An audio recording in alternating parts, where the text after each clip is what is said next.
আসসালামু আলাইকুম এভরিওয়ান। আজ আমরা আলোচনা করব একটি অসাধারণ গাছ নিয়ে, বড়ই গাছ বা কুল গাছ। বাংলায় আমরা একে বলি বড়ই বা কুল গাছ। আর বড়ই বা এই কুল গাছের বৈজ্ঞানিক নাম জিসিফাস মারিসিয়ানা। আর এটি র্যামনেসি পরিবারভুক্ত গাছ। বড়ই গাছের প্রথম বৈজ্ঞানিকভাবে নামকরণ করেন ফরাসি বিজ্ঞানী জ্যাঁ-ব্যাপ্টিস্ট ল্যামার্ক 1979 সালে। বড়ই গাছ শুষ্ক উর্বর মাটিতে টিকে থাকে এবং প্রায় সব জায়গাতেই ফলন দেয়। কুরআনে বড়ই বা কুলকে আরবিতে বলা হয় সিদর।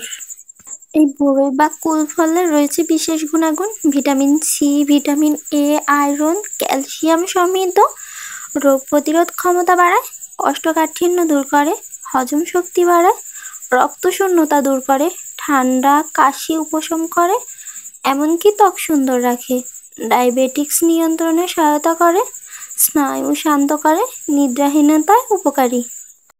বড়ই ফলের গুণাগুণের সাথে রয়েছে পাতার বিশেষ গুণাগুণ: দাঁতের ব্যথা ও মাড়ির প্রদাহ কমায়, জ্বর সর্দিতে কার্যকর, চুল পড়া এমনকি খুশকিতে পাতার পেস্ট উপকারী, গবাদি পশুর খাবার হিসেবে ভালো, ক্ষতস্থানে পাতা বেটে লাগালে প্রদাহ কমে। কুল গাছের ফলের সাথে সাথে রয়েছে ফুলের বিশেষ গুণাগুণ: বড়ি ফুল থেকে উন্নত মানের মধু পাওয়া যায়, হাঁপানি শ্বাসকষ্টে কার্যকর, গলা ব্যথা কাশি কমায়, মৌমাছিরা আকর্ষণ করে, পরিবেশের ভারসাম্য রক্ষা করে। বড়ই বা কুল গাছের শিকড় বা ছালের গুণাগুণ: শিকড়ের রস আমাশয়, ডায়রিয়া, প্রস্রাবজনিত সমস্যায় উপকারী, ছালের গুঁড়া কৃমিনাশক হিসেবে ব্যবহৃত হয়, এমনকি বড়ই বা কুল গাছের শিকড় সিদ্ধ করে খেলে বাতের ব্যথা কমে এবং ছাল চুলকানি ও ত্বকের রোগে ব্যবহৃত হয়। গাছের সামগ্রিক উপকারিতা: ছায়া প্রদান করে, মাটি ক্ষয় রোধ করে, কাঠ জ্বালানি হিসেবে ব্যবহারযোগ্য, পশু খাদ্যে ব্যবহার করা হয়ে থাকে।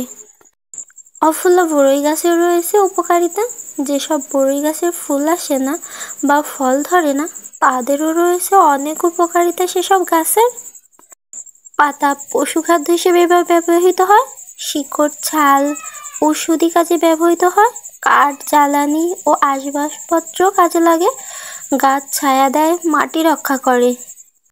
বড়ই গাছ বা কুল গাছ যেসব রোগে ব্যবহৃত হয়: কাশি, ঠান্ডা, আমাশয়, ডায়রিয়া, রক্তশূন্যতা ও কোষ্ঠকাঠিন্য, রক্তের সমস্যা, চুল পড়া, ডায়াবেটিক্স নিয়ন্ত্রণে সহায়ক।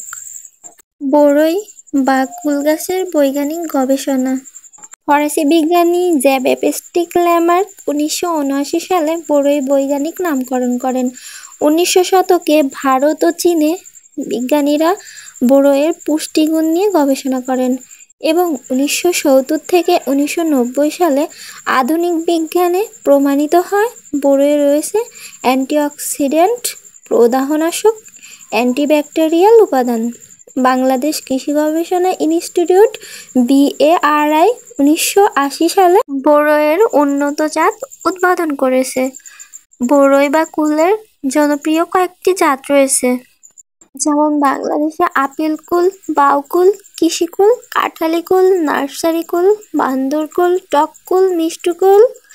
প্রায় বিশ্বে 40টির বেশি জাত রয়েছে। এই বড়ই বা কুলের উপকারের দিক থেকে ক্ষতিকারও দিক রয়েছে। অতিরিক্ত খেলে গ্যাস বা অ্যাসিডিটি, পেট ফাঁপা হতে পারে, এমনকি বড়ই অপরিপক্ক বেশি খেলে ডায়রিয়া হতে পারে। ডায়াবেটিক রোগীদের জন্য সীমিত খাওয়া উচিত।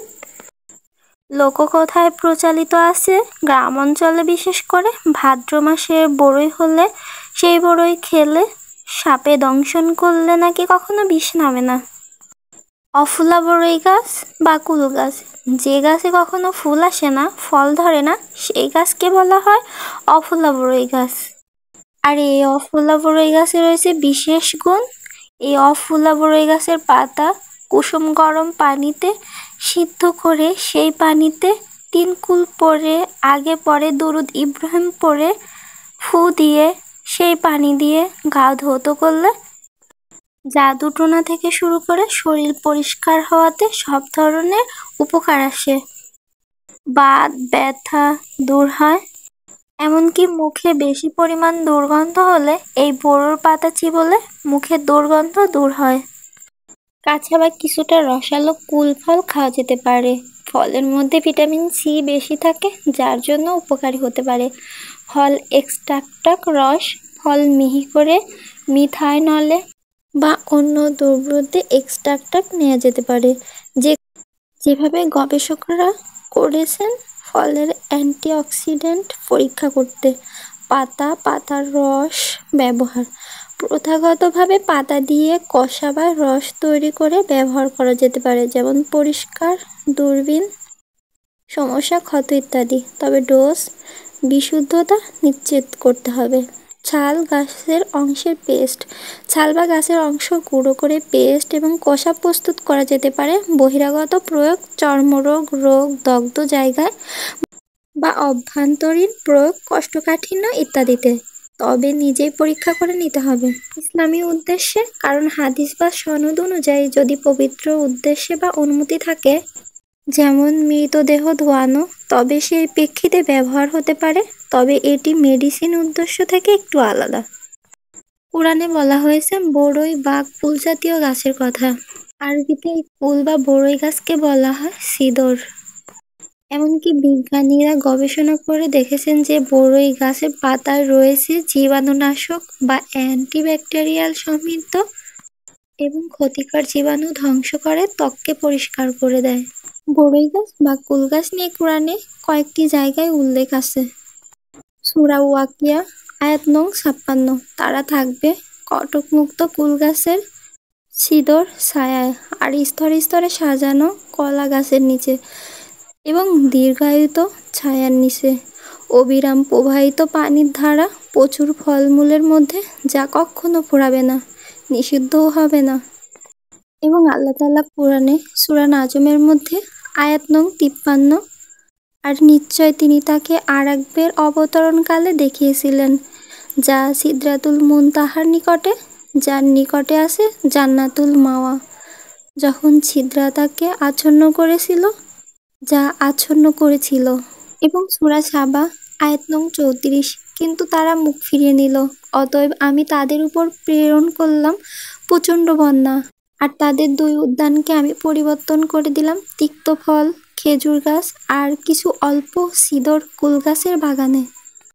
সূরা ওয়াকিয়ায় আয়াত নং 56, 28, 33। জান্নাতের কটকমুক্ত বড়ই গাছ, কুল গাছ থাকবে। সূরা নাজম 53, 13, 16 সিদরাতুল মুনতাহা আরশের নিকটের উল্লেখ আছে। এবং সূরা সাবা 34, 11 বনবাসী জাতির বাগানে সিদর বা বড়ই গাছের উল্লেখ আছে।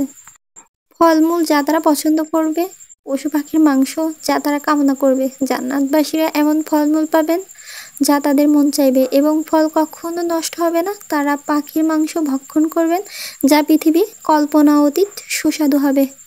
এবং আয়াত 26 থেকে 27 আর থাকবে সুরাপাত্র যা ভরপুর থাকবে, আর থাকবে জান্নাতের সঙ্গিনী হুরগণ। জান্নাতে থাকবে এমন পানীয় যা কোনো ক্ষতি করবে না, মাথা ঘোরাবে না। হুরেরা হবে পবিত্র সুন্দর সঙ্গিনী, জান্নাতবাসীর সম্মানিত সহচর। এখানে সিদর বা বড়ই গাছের কথা বলা হয়েছে। পৃথিবীর বড়ই গাছে কাঁটা থাকে, কিন্তু জান্নাতের বড়ই গাছ হবে সম্পূর্ণ কাঁটামুক্ত। ফল হবে মিষ্টি ও অম্লান। এটি জানায় আল্লাহ তাআলা মানুষের জন্য কষ্টহীন সুখের ব্যবস্থা করেছেন। এবং ছায়া হবে অনন্তকালব্যাপী, যাতে জান্নাতীরা কখনো ক্লান্তি অনুভব করবে না। জান্নাতের নদীগুলো অবিরাম প্রবাহিত হবে, পানি, দুধ, মধু, সরা, নেশাহীন। প্রচুর ফলমূল থাকবে যা চিরকাল পাওয়া যাবে, যা কখনো ফুরাবে না, নিষিদ্ধও হবে না। দুনিয়ার ফল একসময় শেষ হয়ে যাবে, কিন্তু জান্নাতের ফল কখনো ফুরাবে না। দুনিয়ার ঋতুভেদে ফল পাওয়া যায়, জান্নাতের ঋতু পরিবর্তনে বাধা নেই। যা চাইবে, যা চাওয়ার সাথে সাথে সবই আল্লাহ তাআলা দান করবেন ইনশাআল্লাহ। সারসংক্ষেপে বলা যায়, আল্লাহ তাআলা জান্নাতকে এমনভাবে সাজাবেন যাতে মানুষের সব প্রয়োজন পূর্ণ হয়, খাদ্য, পানীয়, আশ্রয়, সঙ্গ, আরাম, আনন্দ সবকিছু। বড়ই বা সিদর গাছকে বিশেষভাবে উল্লেখ করেছেন কারণ এটি আরব বা আমাদের অঞ্চলে সুপরিচিত একটি গাছ, আর জান্নাতে এটি থাকবে আরও পরিপূর্ণ রূপে। যেখানে শেষ সীমানা বা সিদরাতুল মুনতাহা, সেখানে আছে বড়ই গাছ বা কুল গাছ। আল্লাহ কুরআনে এমনটাই বর্ণনা করছেন। প্রিয় ভাই ও বোনেরা, এই আয়াতগুলো আমাদের জানায় আল্লাহ তাআলা তার বান্দার জন্য জান্নাতে এমন নিয়ামত রেখেছেন যা কল্পনাতীত। বড়ই বা কুল গাছ, কলা গাছ, অবিরাম পানীয়, ফলমূল এসব শুধু উদাহরণ। আসল জান্নাতের নিয়ামত চোখে দেখা যায়নি, কানেও শোনা যায়নি, মানুষের কল্পনায় আসেনি। আমরা দুনিয়াতে সামান্য কষ্ট করে যদি আল্লাহর আদেশ মানি, তাহলে জান্নাতে এমন অনন্ত সুখ আমাদের জন্য অপেক্ষা করছে ইনশাল্লাহ। বড়ই গাছের প্রতিটি অংশ, ফুল, ফল, পাতা, শিকড়, ছাল মানুষের জন্য উপকারী। কোরআনে সিদর গাছের উল্লেখ আমাদের মনে করিয়ে দেয় বড়ই গাছ আল্লাহর এক বিশেষ নিয়ামত। আর বিজ্ঞান প্রমাণ করেছে বড়ই শুধু সুস্বাদু নয়, এটি আমাদের স্বাস্থ্য, পরিবেশ, অর্থনীতির জন্য এক অমূল্য সম্পদ। ভিডিও ভালো লাগলে আমার পেজটাকে সাবস্ক্রাইব করবেন, লাইক করবেন, পাশে থাকবেন, দোয়া রাখবেন। আসসালামু আলাইকুম ওয়া রাহমাতুল্লাহি ওয়া বারাকাতুহু।